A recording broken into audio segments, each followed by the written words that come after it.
రాహుల్ గాంధీ గారికి ఈరోజు తెలంగాణ ప్రజల తరఫున నేను ధన్యవాదాలు తెలియజేయదలుచుకున్న, బలహీన వర్గాల తరఫున నేను ధన్యవాదాలు తెలియజేయదలుచుకున్న. ఈరోజు పెద్దలు కేశవరావు గారు, హనుమంతరావు గారు, మధుయాస్కి గారు, పొన్నం ప్రభాకర్ గారు, అంజన్ కుమార్ యాదవ్ గారు, చాలా మంది మిత్రులు, షబీర్ అలీ గారు, చాలా మంది శాసనసభ్యులు, వీళ్ళందరూ కూడా నన్ను అభినందించడానికి వచ్చిండు. ఈ అభినందనలు నాకు కాదు, రాహుల్ గాంధీ గారికి చెందాలి. వారి ఆలోచనను, వారి సూచనలను తీసుకొని తెలంగాణ రాష్ట్ర ప్రభుత్వం ఈ కులగణను చేపట్టడం జరిగింది. స్పష్టంగా, పారదర్శకంగా, అత్యంత భద్రంగా ఈ వ్యవహారాన్ని మొత్తం ప్రభుత్వం ఒక ప్రతిష్టాత్మకంగా తీసుకొని అమలు చేయడం జరిగింది. ఇందులో మంత్రివర్గ ఉపసంఘం group of ministers Uttam Kumar Reddy గారు, బట్టి విక్రమార్క గారు, సీతక్క గారు, అదే విధంగా శ్రీధర్ బాబు గారు, పొన్నం ప్రభాకర్ గారు అందరూ కూడా ఇందులో అధికారులతోని చీఫ్ సెక్రటరీ నుంచి ఎన్యూమరేటర్ల వరకు దాదాపుగా 1,50,000 మంది భాగస్వాములు అయ్యి దాదాపుగా 90 రోజులు నిరంతరం పనిచేసి ఈ విజయవంతంగా ఈ నివేదికను తయారు చేయడం జరిగింది. ఆ తర్వాత అసెంబ్లీలో తీర్మానం చేసినాం, 2 తీర్మానాలు చేసినాం. ఒకటి, జనగణనలో కులగణన కేంద్ర ప్రభుత్వం తక్షణమే చేపట్టాలి. అదేవిధంగా బీసీ రిజర్వేషన్లను 50% పరిధిలో నియంత్రించడం కాదు, ఈ 50% పరిధిని దాటి రిజర్వేషన్లు పెంచాలి. అందులో 42% బీసీలకు రిజర్వేషన్లు ఇవ్వాలి అని మేము శాసనసభలో తీర్మానం చేసి కేంద్ర ప్రభుత్వానికి పంపించినాం. కుల సంఘాల మద్దతు జంతర్ మంతర్లో కేంద్ర ప్రభుత్వం మీద పార్లమెంట్ జరిగేటప్పుడు ఒత్తిడి తీసుకురావడానికి రోజంతా ధర్నా చేసినాం. జాతీయ స్థాయిలో ఉన్న రాజకీయ పార్టీలు, దాదాపుగా 16 పార్టీలకు సంబంధించిన ప్రతినిధులు ఆ నిరసన కార్యక్రమంలో పాల్గొని సంపూర్ణంగా మాకు మద్దతు ఇవ్వడం జరిగింది. ఈరోజు ఈ ఒత్తిడి మేరకు కేంద్ర ప్రభుత్వం నరేంద్ర మోడీ గారు నిన్న జనగణనలో కులగణనను చేర్చుతామని నిర్ణయించారు. ఈ నిర్ణయాన్ని స్వాగతిస్తున్నాము. ఇక్కడ రాజకీయాలకు తావు లేకుండా కేంద్ర ప్రభుత్వాన్ని అభినందిస్తున్నాము. అయితే ఇది అమలు చేసే క్రమంలో తీసుకోవాల్సిన జాగ్రత్తలు, నిర్ణయించాల్సిన సమయం అనేది అత్యంత కీలకము.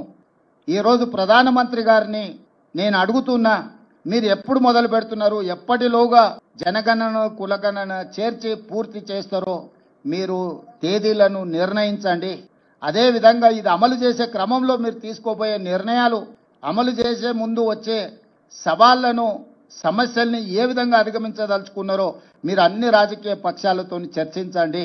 ఇది సీక్రెట్ డాక్యుమెంట్ కాదు, ఇది ఎనీ పొలిటికల్ పార్టీ రెస్పాన్సిబిలిటీ కాదు, ఇది గవర్నమెంట్ ఆఫ్ ఇండియా బాధ్యత. కేంద్ర ప్రభుత్వం ఒక నిర్ణయం తీసుకొని ఒక విధానాన్ని తెచ్చినప్పుడు అన్ని రాజకీయ పార్టీలతోని పార్లమెంటరీ వ్యవస్థలో భాగస్వాములైన ప్రతి ఒక్కరితో చర్చించి వాళ్ళ సూచనలు తీసుకోవాలి. అందుకే నరేంద్ర మోడీ గారికి సూచన చేస్తున్న, గ్రూప్ ఆఫ్ మినిస్టర్స్తో ఒక కమిటీ వేయండి, ఆఫీసర్లతో కూడుకున్న ఇంకొక ఎక్స్పర్ట్స్ కమిటీని వేయండి. గ్రూప్ ఆఫ్ మినిస్టర్స్ రాజకీయ పార్టీలతోని, అదేవిధంగా స్టేక్ హోల్డర్స్తోని, అదేవిధంగా సివిల్ సొసైటీస్తోని చర్చించమనుండ్రి.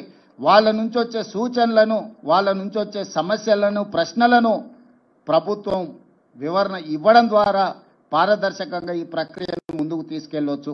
ఇదే కాకుండా ఈ అధికారులు వివిధ రాష్ట్రాలలో గతంలో జరిగిన అనుభవాలను వాళ్ళు తిరిగి తెలుసుకోవాలి, అక్కడి నుంచి సమాచారాన్ని సేకరించాలి. తద్వారా ఈ గొప్ప కార్యక్రమము ఎలాంటి వివాదాలకు తావు లేకుండా పూర్తి చేయడానికి అవకాశం ఉంటుంది. కాబట్టి మీరు అధికారులతో కూడా కమిటీని నిర్ణయించి ఇప్పుడు మీరు చేపట్టబోయే జనగణనలో కులగణన విధి విధానాలు ఏందో నిర్ణయించండి. విధి విధానాలను కూడా పబ్లిక్ డొమైన్లో పెట్టండి. ప్రజల నుంచి సూచనలు తీసుకోండి.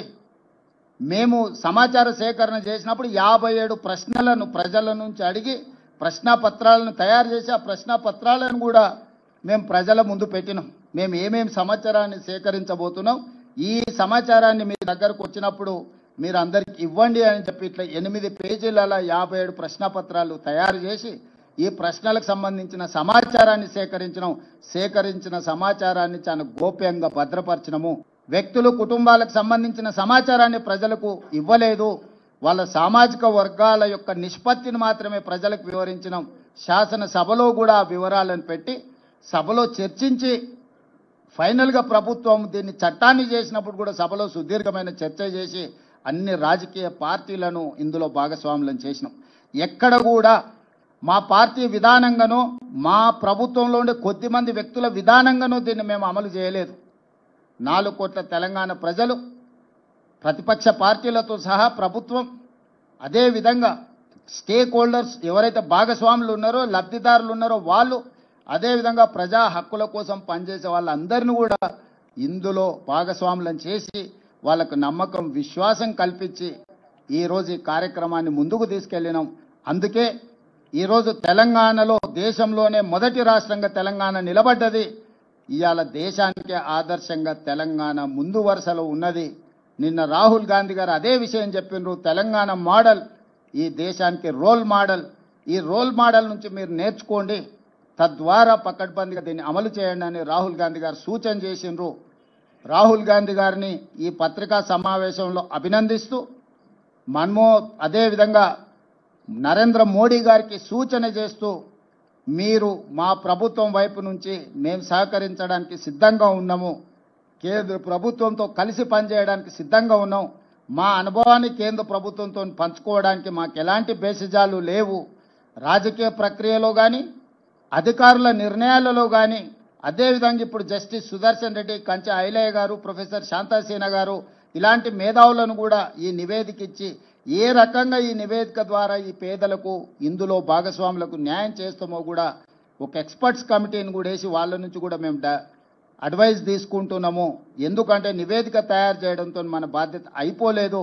ఆ నివేదిక ద్వారా నిజమైన పేదలకు లబ్ధి చేకూరాలి, నిజమైన బలహీన వర్గాలకు మేలు జరగాలి అన్న ఆలోచన కృత్రిమంగా 50% రిజర్వేషన్ ఏదైతే అప్పర్ లిమిట్ క్యాప్ పెట్టినరో దాన్ని తొలగించడమే కాదు, బీసీలకు 42% రిజర్వేషన్ ఇవ్వాలి అన్న ఆలోచన ఏదైతే ఉన్నదో మేము తీర్మానం చేసినాం, జంతర్ మంతర్లో ధర్నా చేసినాం. ఏది ఏమైనా నిన్న కేంద్ర ప్రభుత్వం నిర్ణయం తీసుకున్నది, ఆలస్యమైన ఈరోజు ఈ నిర్ణయం తీసుకున్న దాన్ని స్వాగతిస్తూ దీన్ని పకడ్బందీగా అమలు చేయాలన్నదే మా ఆలోచన. కేంద్ర ప్రభుత్వానికి సంపూర్ణంగా రాష్ట్ర ప్రభుత్వం సహకరించి జనగణనలో కులగణనను పకడ్బందీగా చెయ్యాలి. తద్వారా బలహీన వర్గాలకు 42% రిజర్వేషన్లు రావాలి. విద్య, ఉద్యోగ, ఉపాధి అవకాశాలలో వాళ్ళకు సముచితమైన స్థానం కల్పించాలన్న రాహుల్ గాంధీ ఆలోచనను అమలు చేయడానికి ఎవరితోనైనా కలిసి పనిచేయడానికి మా ప్రభుత్వానికి ఎలాంటి అభ్యంతరాలు, ఇబ్బంది లేదు. 1981 నుంచి 1931 వరకు కూడా కులగణన జరిగింది. కానీ స్వాతంత్రం వచ్చిన తర్వాత 1951లో జనాభా సేకరణ మొదటిసారి జరిగింది. కానీ ఆ రోజు నుంచి ఈ రోజు వరకు కూడా కులగణన జరగకుండా కాంగ్రెస్ పార్టీ నిర్ణయం తీసుకొని మరి ఈ రోజు వరకు కూడా అమలు చేయనటువంటి పరిస్థితి ఏర్పడింది. మొదటి నుంచి కూడా కాంగ్రెస్ పార్టీ వ్యతిరేకంగా ఉన్నది. అనేక మంది జవహర్లాల్ నెహ్రూ గాని అనేక మంది ఇతర నాయకులు కూడా కులగణన విషయంలో బహిరంగ మాట్లాడినటువంటి విషయాలు, కులగణన జరగకుండా అడ్డుకున్న విషయాన్ని సందర్భంగా మనవి చేస్తా ఉన్నాను. మండల్ కమిషన్ ఇచ్చినటువంటి తీర్పు ఏదైతున్నదో నివేదిక, దానిపైన కూడా రాజీవ్ గాంధీ స్వయంగా వ్యతిరేకించిన విషయాన్ని ఈ సందర్భంగా మనవి చేస్తున్నాను. 6 సెప్టెంబర్ 1990 రోజు పార్లమెంటులో రాజీవ్ గాంధీ గారు మాట్లాడుతూ దేశంలో బీసీల కంటే ముస్లింలే వెనుకబడి ఉన్నారు, ముందు సామాజికంగా ఆర్థికంగా వాళ్లకు చేయూతను అందించాలని చెప్పి బీసీలను పక్కన పెట్టి ముస్లింలను ఎత్తుకున్న విషయాన్ని సందర్భంగా మనవి చేస్తున్నాను. అంతే తప్ప బీసీలకు న్యాయం జరగాలనేటువంటి విషయంలో కానీ కులగణన విషయంలో కానీ ఒక్క మాట కూడా మాట్లాడినటువంటి పార్టీ కాంగ్రెస్ పార్టీ అని సందర్భంగా మనవి చేస్తున్నాను. 2010లో ప్రధానమంత్రిగా పనిచేసినటువంటి మన్మోహన్ సింగ్ గారు కులగణన విషయంలో మేము మంత్రులతో సబ్ కమిటీ వేసి నిర్ణయం తీసుకుంటామని చెప్పడం జరిగింది. కానీ ఇంతవరకు మరి వారు కాంగ్రెస్ పార్టీ అధికారంలో ఉన్నటువంటి ఏ రోజు కూడా మరి నిర్ణయం అమలు చేయలేదు. అదే సమయంలో భారతీయ జనతా పార్టీ తరఫున పార్లమెంటులో ప్రతిపక్ష నాయకురాలైనటువంటి శ్రీమతి సుష్మా స్వరాజ్ గారు ఆగస్టు 6 నాడు 2010 నాడు ఆనాటి ఆర్థిక శాఖ మంత్రి మన్మోహన్ సింగ్ గారికి ఉత్తరం రాస్తూ లోక్సభలో మేము ఆల్రెడీ కులగణన విషయంలో అనుకూలంగా ఉన్నాము కాబట్టి మరొకసారి మేము మా స్టాండును క్లియర్ చేస్తూ సెన్సస్ లో 2011లో జరిగినటువంటి సెన్సస్ లో కులగణన చేపట్టాలని సుష్మా స్వరాజ్ గారు అదే రోజు ఉత్తరం రాశారు. కానీ మేము పార్టీ ప్రధాన ప్రతిపక్షంగా ఉన్నటువంటి కాంగ్రెస్ పార్టీ మా యొక్క కులగణన విషయంలో డిమాండ్ చేసి జనాభా సేకరణలో ఇది పొందుపరచాలని భారతీయ జనతా పార్టీ డిమాండ్ చేసినప్పటికీ ఉత్తరం రాసినప్పటికీ కూడా ఆ రోజు కాంగ్రెస్ పార్టీ ఈ అంశాన్ని పక్కన పెట్టి 2011లో జనాభా సేకరణ జనగణన చేసిన విషయాన్ని ఈ సందర్భంగా మనవి చేస్తా ఉన్నాను. అంతేకాకుండా బీజేపీ మొదటి నుంచి కూడా మేము కులగణనకు అనుకూలంగా ఉన్నాము. ఇది రాజకీయ అస్త్రంగా కాకుండా రాజకీయ లబ్ధి పొందాలనేటువంటి ఆలోచన చేయకుండా సామాజికంగా అన్ని వర్గాల ప్రజలు కూడా వారికి ఉపయోగపడాలనేటువంటి దృక్పథంతో భారతీయ జనతా పార్టీ భావిస్తుంది. దేశంలో కులగణన జరిగితే సామాజిక ఆర్థిక పరమైనటువంటి లబ్ధి వెనుకబడిన వర్గాలకు మరి చేకూర్చడంలో ఈ యొక్క డాటా ఉపయోగపడుతుంది. రిజర్వేషన్స్ కానీ లేక సంక్షేమ కార్యక్రమాలు కానీ సమర్థవంతంగా అమలు చేయడానికి కూడా ఈ యొక్క డాటా ఉపయోగపడుతుంది అనేటువంటిది భారతీయ జనతా పార్టీ నిన్న కేబినెట్ లో తీసుకున్నటువంటి నిర్ణయంలో మా పార్టీ యొక్క స్పష్టమైనటువంటి వైఖరి, లేక ఎన్డీఏ ప్రభుత్వం యొక్క స్పష్టమైనటువంటి వైఖరి, కేంద్ర ప్రభుత్వం యొక్క స్పష్టమైనటువంటి వైఖరి ప్రస్ఫుటం చేయడం జరిగింది. ఉపాధి, విద్యలో అసమానతలు తగ్గేలా విధానపరమైనటువంటి నిర్ణయాలు తీసుకోవడానికి ఈ యొక్క కులగణన ఉపయోగపడుతుందనే విషయాన్ని కూడా ఈ సందర్భంగా మనవిస్తున్నాను. ఏ సామాజిక వర్గానికి వెనుకబడి ఉన్నారు, ఏ సామాజిక వర్గానికి ఏ రకమైనటువంటి కేటాయింపులు చేయాలనేటువంటి విషయం కూడా కులగణన ఉపయోగపడుతుందనే విషయాన్ని ఈ సందర్భంగా మనవి చేస్తా ఉన్నాను. ఈరోజు 2011లో ఆ రోజు చిదంబరం గారు కూడా కులగణనను వ్యతిరేకించిన విషయాన్ని ఈ సందర్భంగా మనవి చేస్తున్నాను. అంతేకాకుండా భారతీయ జనతా పార్టీ తరఫున చాలాసార్లు అమిత్ షా గారు జనగణన చేపట్టే ముందు కులగణన విషయంలో కూడా మేము ఆలోచిస్తామని చెప్పడం జరిగింది. కాబట్టి నిన్నటి రోజు గతంలో ఇచ్చినటువంటి హామీ మేరకు గతంలో కాంగ్రెస్ పార్టీ అధికారంలో ఉన్నప్పుడు పార్లమెంటులో మా పార్టీ డిమాండ్ చేసినటువంటి పాలసీ పరమైనటువంటి నిర్ణయం మేరకు మా పార్టీ నాయకురాలుగా నాటి ప్రతిపక్ష నాయకురాలు సుష్మా స్వరాజ్ గారు లిఖితపూర్వకంగా నాటి కేంద్ర ప్రభుత్వానికి రాసినటువంటి ఉత్తరానికి కట్టుబడి ఉండి ఈరోజు మేము జనాభా సేకరణలో భాగంగా కులగణన కూడా చేయాలని చెప్పి నిర్ణయం తీసుకున్న విషయాన్ని ఈ సందర్భంగా మనం చేస్తా ఉన్నాం. మరి ఈరోజు కాంగ్రెస్ పార్టీ జబ్బలు చర్చుకుంటూ మాట్లాడుతున్నారు. ఇది మా విజయము, మీరు స్వాతంత్రం వచ్చిన తర్వాత 60 సంవత్సరాల అధికారంలో ఉండి మీరు ఎందుకు చేయలేదో కాంగ్రెస్ పార్టీ ముందు దేశానికి క్షమాపణ చెప్పాలి. ఈరోజు కాంగ్రెస్ పార్టీ మిగతా ప్రైవేట్ లిమిటెడ్ కంపెనీలన్నీ కూడా రాజకీయ ప్రయోజనాల కోసం మాట్లాడుతూ ఉన్నారు. రాహుల్ గాంధీ ఇది నా ఘనత ఆయన చెప్పుకోవడం ఏదైతున్నదో మరి చాలా సిగ్గుచేటని ఈ సందర్భంగా మనం చేస్తున్నాం. రాహుల్ గాంధీకో కాంగ్రెస్ పార్టీకో భయపడి మేము నిర్ణయాలు తీసుకోలేదు. 2010లో కాంగ్రెస్ పార్టీ అధికారం ఉన్నప్పుడు ఏ కమిట్మెంట్ తోటైతే మేము ఆ రోజు పార్లమెంటులో బయట చెప్పామో అదే కమిట్మెంట్ తో ఈ రోజు నిర్ణయం తీసుకున్నాం. రాహుల్ గాంధీ కాంగ్రెస్ పార్టీ మాటలు వింటే ఒక సామెత జ్ఞాపకం వస్తుంది. కథ, రోడ్డు మీద ఎడ్ల బండి పోతా ఉంటే ఎడ్ల బండి కింద ఒక కుక్క వచ్చిందట. ఆ కుక్క అనుకుందట ఈ ఎడ్ల బండి నేనే మోస్తున్నాను, నేనే నడిపిస్తున్నాను, ఈ భారం అంతా నా మీదనే ఉంది అనుకుందట. ఈరోజు కాంగ్రెస్ పార్టీ పరిస్థితి కూడా అదే విధంగా కనిపిస్తా ఉంది.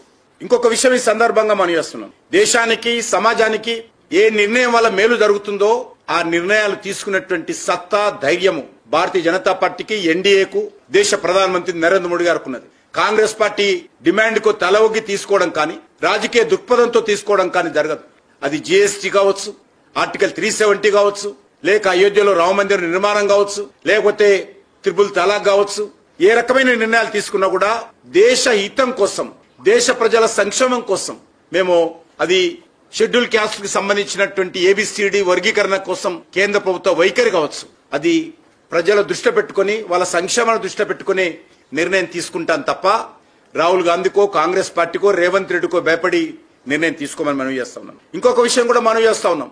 మేము చేపట్టబోయే కులగణనలో ఎట్టి పరిస్థితుల్లో కాంగ్రెస్ పార్టీ లాగా న్యాయస్థానాల తీర్పుకు వ్యతిరేకంగా ఇది రాజ్యాంగ విరుద్ధమని న్యాయస్థానాలు తీర్పునిస్తే దాన్ని కూడా కాలరాచి బీసీ ముస్లింలని ఒక ప్రత్యేకమైనటువంటి కాలం ఏర్పాటు చేసి మత ప్రాతిపదికన ముస్లింలందరినీ కూడా బీసీలో చేర్పించేటువంటి చర్య ఏదైతే కాంగ్రెస్ పార్టీ చేసిందో దాన్ని ఎట్టి పరిస్థితుల్లో భారతీయ జనతా పార్టీ అంగీకరించదనే విషయాన్ని, మేము చేపట్టబోయేటువంటి కులగణనలో మతపరమైనటువంటి ప్రాతిపాదికన, మతం ప్రాతిపాదికన ఏ వర్గాన్ని కూడా బీసీలో చేర్చే ప్రసక్తి లేదని చెప్పి ఈ సందర్భంగా మనం చేస్తున్నాం.